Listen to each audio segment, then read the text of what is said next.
السلام علیکم ورحمۃ اللہ وبرکاتہ۔ الحمد للہ رب العالمین والصلاة والسلام علی اشرف الانبیاء والمرسلین نبینا محمد صلی اللہ علیہ وسلم۔ محترم سامعین و ناظرین کرام اور اسلامی بھائیوں، آج انشاءاللہ ہم آپ کو بتلائیں گے جنتی مردوں اور جنتی عورتوں کی بعض صفات۔ ایک حدیث میں نبی علیہ السلام نے ارشاد فرمایا، کیا میں تمہیں تمہارے جنتی مردوں کے بابت نہ بتلا دوں؟ صحابہ کرام نے عرض کیا، اے اللہ کے رسول صلی اللہ علیہ وسلم ہمیں بتلائیے۔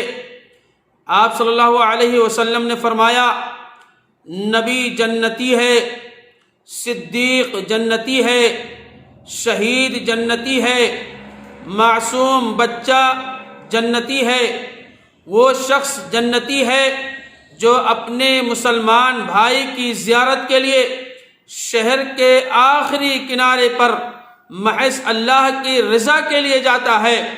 یعنی ایک شخص جو اپنے مسلمان بھائی سے ملنے کے لیے بہت دور دراز سفر کر کے جاتا ہے، اس لیے اس سے محبت ہے، وہ جو اس سے محبت کرتا ہے اللہ کی رضا کے لیے، اللہ کی خوشنودی کے لیے، تو وہ شخص بھی کیا ہے؟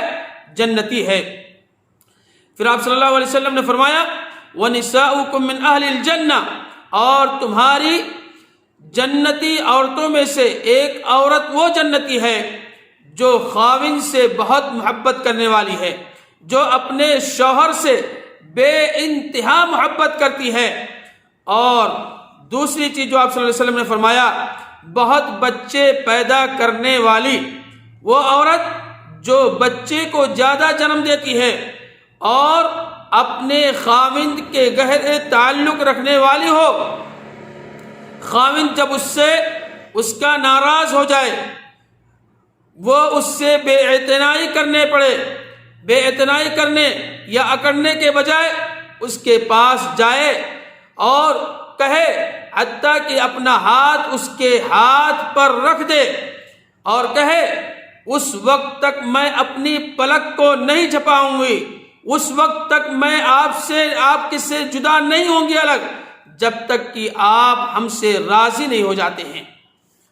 آج کل کی عورتوں میں مذکورہ صفات کی عورتیں بہت کم پائی جاتی ہیں، لیکن اگر یہ صفات کسی عورت کے اندر اگر پائی جاتی ہے، اپنے شوہر سے محبت کرے، زیادہ بچہ جننے والی ہے اور اپنے شوہر کو ناراض کبھی نہ کرے، تو یہ جان لیجئے میرے بھائیوں، یہ جنتی عورت کی نشانی ہے۔ اس حدیث کی روح سے عورت کے اندر مرد سے بے اعتنائی اور اکڑنے کا جذبہ نہایت خطرناک ہے۔ اس کے برعکس خاوند کی ناراضگی دیکھ کر اس کو منانے اور اس کو راضی کرنے کا جذبہ عورت کو جنت میں لے جانے والا ہے، بشرط یہ ہے کہ دیگر احکام اور فرائض کی پابندی کا بھی اہتمام ہونا چاہیے۔ اسی طریقے سے آج کل کی عورتیں زیادہ بچے پیدا کرنے سے بھی گریز کرتی ہیں، محض اس لیے زیادہ بچہ جننے سے یا زیادہ بچہ پیدا کرنے سے ان کے حسن و رعنائی میں کمی آ جائے گی، ان کے حسن و جمال میں کمی واقع ہو جائے گی۔ یہ بعض وسائل میں یہ بہانہ مار دیتی ہیں کہ ان کے پاس اتنے وسائل نہیں ہیں، کھانے اور پینے کے مہیا نہیں ہیں، وسائل نہیں ہیں۔ حالانکہ میں بتلا دوں میری ماں اور بہنوں سے، حکم شریعت اور اجر و ثواب کے مقابلے میں اپنے حسن و جمال کے برقرار رکھنے کو اہمیت دینا ایک مسلمان کے شان کے خلاف ہے۔ اسی طرح وسائل کا یہ بہانہ اللہ تعالیٰ کی رزاقیت اور اس پر اعتماد توکل منافی ہے۔ اللہ تعالیٰ فرماتا ہے، رزق تو ہمارے ہاتھ میں ہے، رزق میں دوں گا، ہم تمہیں بھی اور تمہارے بچوں کو بھی رزق دیتے ہیں، چاہے وہ کتنے ہی کیوں نہ ہو۔ رزق دینے پر اللہ رب العالمین کیا ہے؟ قادر ہے، بلکہ سب کی روزی رسائی اور روزی دینے کا ذمہ داری اللہ رب العالمین کے ہاتھ میں ہے۔ تو میری ماں اور بہنوں، یہ چیزیں اگر کوئی عورت اپنا لیتی ہے بچے کو جنم دینا اور شوہر کو منا لینا اور یہ ساری صفت ہے تو یہ جنت میں جانے کی ایک صفت موجود ہے۔ اسی طریقے سے اگر کوئی عورت یہ کام کر لے، رمضان کے روزے رکھ لے اور نماز کی پابندی کر لے، اپنی شرمگاہ کی حفاظت بھی کر لے اور اپنے خاوند کی اطاعت اور فرما برداری کر لے تو کل قیامت کے دن جنت کے 8 دروازوں سے جس سے داخل ہونا چاہتی ہے وہ داخل ہو جائے گی۔ اسلام نے عورت کو بڑا اونچا مقام دیا ہے، کسی اور مذہب نے یہ نہیں دیا ہے۔